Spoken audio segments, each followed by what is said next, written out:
Kita beralih ke berita terakhir, Tribuners. Ini profil tim batas Kapter Ambon, komunitas motor pengguna Vario. Beragam komunitas pengguna roda 2 eksis di kota Ambon, mulai dari motor bertipe Moge, Sport, Bebek maupun Matic. Tak mau kalah, para pengguna Vario membentuk komunitasnya sendiri. Ialah tim batas, komunitas motor pengguna motor Vario. Vario adalah kuda besi bermesin Matic besutan pabrikan Honda.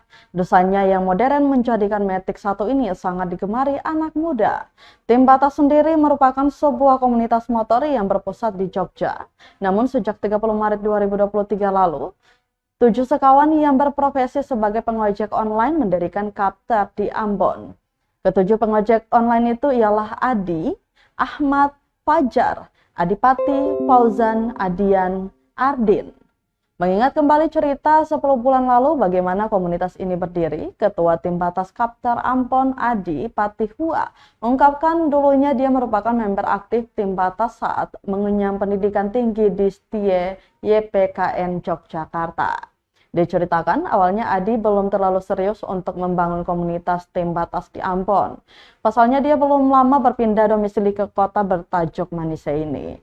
Lanjutnya pertemuan dengan Ahmad yang berprofesi sebagai ojek online menjadi awal kisah Tim Batas di Ambon.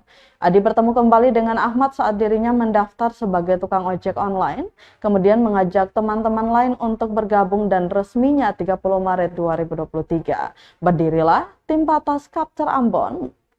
Tim Batas Kapter Ambon merupakan kapter pertama di Indonesia dan hingga kini sudah 35 member yang terdata.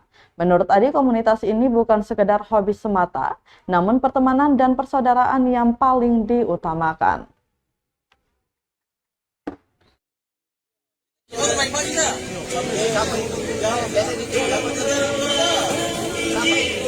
Yang baru gabung dan memang belum masuk di PO, nanti teman-teman bisa ambil 2 piece ini. Sebetulnya letternya itu letter L dan L. Dia tahu bang? Download Tribun X sekarang, menghadirkan lokal menjadi Indonesia.